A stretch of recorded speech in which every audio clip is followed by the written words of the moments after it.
दोस्तों, मैं साई सुमित कुमार आप सबका स्वागत करता हूं आपके अपने YouTube channel only study zone पर। तो आज हम लोग जिस टॉपिक पे बात करने वाले हैं यूपीएसआई 9,000 प्लस जो वैकेंसी आई थी 2021 में, उससे संबंधित एक हाई कोर्ट का जो आपका वर्डिक्ट आया, निर्णय आया अभी, उसके संबंध में बहुत से लोग कंफ्यूजन में है कि किसका किसका एग्जाम होगा, किसका नहीं एग्जाम होगा, उसके संबंध में है। तो इसमें मैं पूरा आपको बाकायदा जो उसकी क्या कहते हैं भर्ती बोर्ड की जो दलीलें थी और सुप्रीम कोर्ट ने उस पर क्या कहा, सॉरी हाई कोर्ट पे उस पर क्या कहा, उसके बारे में बताएंगे। सेकंड, मैं ये भी बताऊंगा, लास्ट में क्लियर करूंगा कि किन किन लोगों को परीक्षा देने में और या कौन सी परीक्षा में सम्मिलित होने के लिए कोर्ट ने बताया हुआ है। बाकायदा एक नोटिस, वो बाकायदा एक निर्णय आया है 24 पेज का, उसका पूरा अध्ययन करके मैंने जो आपके यूजफुल पॉइंट्स हैं वो निकाले हुए हैं। तो देखिए, जब क्या हुआ था कि एग्जाम के बाद जब बहुत ज्यादा ट्विटर कैंपेन चले, सब चीजें चली थी,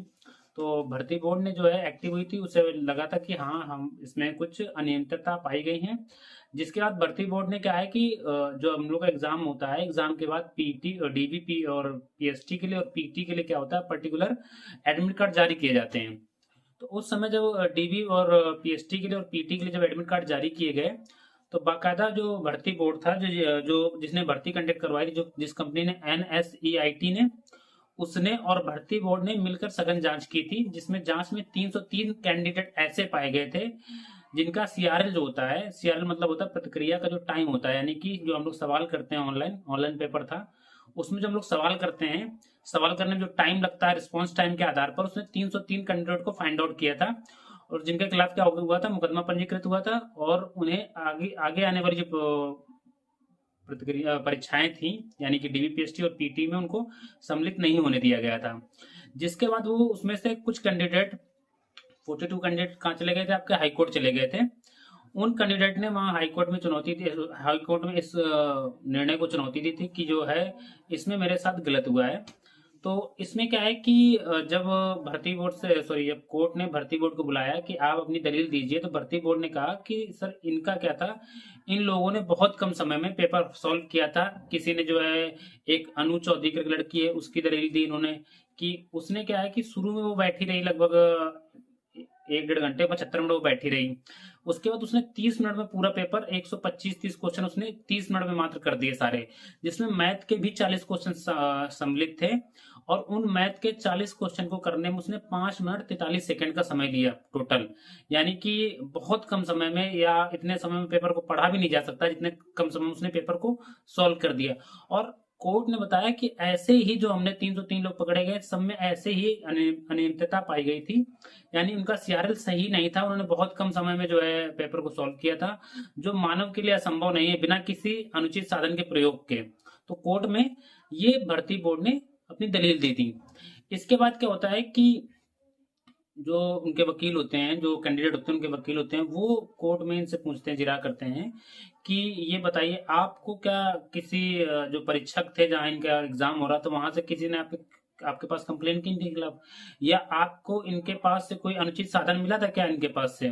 ठीक है। तो भर्ती बोर्ड जो है वो उसी, अपनी जो बात उसने कही थी उसी बात पे वो अटल था कि मैंने इस आधार पे कार्रवाई की हुई है। मुझे ना तो कोई जो है कि कहीं से एफआईआर के खिलाफ मिली थी, मुझे हुई थी, ना ही मुझे कोई इनके पास से अनुचित साधन प्राप्त हुए थे। ठीक है। और ना ही कोई अन्य चीज थी, मैंने सीआरएल के आधार पर इनके खिलाफ कार्रवाई की है। इसके बाद सुप्रीम कोर्ट का जो, सॉरी, हाई कोर्ट का जो निर्णय आता है, हाई कोर्ट उसमें निर्णय में ये कहता है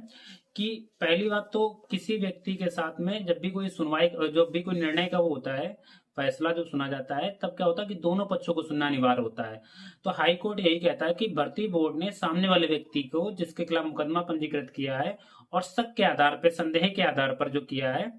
कोई एविडेंस इनके पास प्रॉपर नहीं है, उस आधार पर उन्होंने मुकदमा पंजीकृत किया है, उनको सुनवाई का अधिकार नहीं दिया गया, उनकी बात नहीं सुनी गई। पहले तो ये कोर्ट ने कहा कि ये एक प्रकार से जो फैसला होता है, जो कहते हैं न्याय का अधिकार जो होता है, उसका उल्लंघन है। दूसरा फिर क्या है कि कोर्ट ये कहता है कि क्या इनमें से किसी के पास कोई अनुचित साधन मिला था, तो इसमें भर्ती बोर्ड कहता है नहीं। तीसरा क्या है कि भर्ती बोर्ड के जो चेयरमैन होते हैं वो हलफनामा 2 बार दायर करते हैं। पहले हलफनामा उन्होंने बताया होता है कि बहुत से लोगों ने पीईटी की परीक्षा छोड़ दी है, और दूसरे हलफनामा में उन्होंने बताया होता है कि मैंने जो है बहुत से लोगों के खिलाफ पहले ही मुकदमा लिख गया था, पहले ही उनको जो है गिरफ्तारी हो गई थी, इस चक्कर में वो पीटी का एग्जाम नहीं दे पाए। तो यहाँ पर थोड़ा कन्फ्लिक्ट पाया जा रहा था उनकी बात में। तो कोर्ट ने इस बात पर भी फटकार लगाई कि आपने दो हलफनामा अलग अलग पेश किए हैं एक ही संबंध में, तो ये आपकी गलती है। तो हाई कोर्ट ने इसमें जो है 4-5 पॉइंट्स बताए और उसके बाद अपना निर्णय सुनाया। तो मैं वो बात 4-5 पॉइंट्स बताऊंगा आपको और जो निर्णय दिया वो बताऊंगा, जिसको लेकर सबसे ज्यादा लोग कंफ्यूजन में हैं। पहला तो कोर्ट ने ये कहा कि जिन भी कैंडिडेट का जो है निरस्त किया गया है और जिनके खिलाफ कार्रवाई की गई है, उनके खिलाफ जो है पर्टिकुलर शक के आधार पे की गई है, किसी एविडेंस के आधार पे नहीं की गई है, सीआरएल के आधार पे की गई है। हो सकता है कि माइनस मार्किंग नहीं थी तो किसी व्यक्ति ने कम समय में जो है सारे क्वेश्चन ऐसे अटेम्प्ट कर दिए हो, एक प्रकार से तुक्का लगा दिया हो, तो हम शक के आधार पे किसी व्यक्ति के भविष्य के साथ हम खिलवाड़ नहीं कर सकते हैं। कोर्ट ने पहला तो ये दिया, ठीक है। दूसरा, कोर्ट ने ये कहा कि कोई भी जो चीजें हुई है, मतलब जो सुनवाई का अधिकार होता है, जो सामने वाले पक्ष को भी सुनना होता है, तो जो भर्ती बोर्ड है उसने सामने वाले पक्ष को नहीं सुना हुआ है, दूसरी बात ये कही, ठीक है। तीसरी बात, कोर्ट ने ये कहा कि जो भर्ती बोर्ड ने कही थी कि जो मतलब इन लोगों के खिलाफ जो है ये लोग पीटी में शामिल नहीं हुए, डीबीपीएसटी में शामिल नहीं हुए, इसलिए इनका वो निरस्त किया गया, इनका वो चयन वाली प्रक्रिया से इनको हटाएगा। तो कोर्ट ने इसमें ये कहा कि आपने पहले ही उनके खिलाफ मुकदमा पंजीकृत कर दिया था, पहले ही उनको गिरफ्तार कर लिया था, तो वो कैसे सम्मिलित होते इस परीक्षा में, ठीक है। इसके बाद कोर्ट ने निर्णय ये दिया, जो कैंडिडेट थे उनके पक्ष में निर्णय दिया, तो टोटल 303 कैंडिडेट ऐसे फाइंड आउट किए गए थे, ढूंढे गए थे, जिनके सीआरएल के आधार पर जिनके खिलाफ मुकदमा लिखा गया था। तो कोर्ट ने ये कहा कि इन 303 कैंडिडेट जिनको मतलब जो जिनको हटाया गया है भर्ती प्रक्रिया, तो जिनके खिलाफ अभियोग पंजीकृत किए गए हैं 303 कैंडिडेट को, इनको क्या है कि सीआरएल के आधार पर जिनको भी कैंडिडेट को हटाया गया, उनका क्या है कि जिस दिन इसका परिणाम आएगा, यानी कि कोर्ट का निर्णय जिस दिन आएगा, उसके 3 महीने के अंदर उनकी जो आगे वाली प्रक्रिया है, यानी परीक्षा तो वो दे चुके थे ऑलरेडी, उनके आगे की जो प्रक्रिया है यानी कि डीबीपीएसटी और पीटी, वो कंडक्ट करा के, और उसके 1 महीने के अंदर जो है एग्जाम परीक्षा कंडक्ट कराने के बाद 1 महीने के अंदर क्या है, उनका नियुक्ति पत्र उन्हें दिया जाए। कोर्ट ने ये फैसला उनके पक्ष में सुनाया। तो पहले इसमें 2-3 बातें बता दूं कि इसमें सभी कैंडिडेट का, जो भी कैंडिडेट जो उम्मीद लगाए हो कि जो फेल हुए कैंडिडेट या मान लो वैसे कैंडिडेट या पूरा दोबारा से परीक्षा होगी, तो ऐसा नहीं होगा। दूसरा, कि जो कैंडिडेट सिर्फ किसमें सीआरएल के आधार पे बाहर किए गए थे, ठीक है, उन कैंडिडेट का सीआरएल के आधार पर बाहर किए गए, उनके खिलाफ मुकदमा लिखा गया था, सिर्फ उन कैंडिडेट का, वो भी डीवी पीएसटी पीटी जो परीक्षाएं शेष थी वो कंडक्ट कराई जाएंगी आपकी, और उसके बाद क्या है, उनको चयन प्रक्रिया में सम्मिलित कर लिया जाएगा। तो ये पूरा निर्णय है। इसमें क्या है कि जो बेनिफिट मिलेगा, जो 303 कैंडिडेट है उनको बेनिफिट मिलेगा, बाकी लोगों को इसका कोई एडवांटेज नहीं मिलेगा, ठीक है। तो मैं आशा करता हूँ पूरी बात आपको समझ में आ गई होगी अच्छे से। Thank you.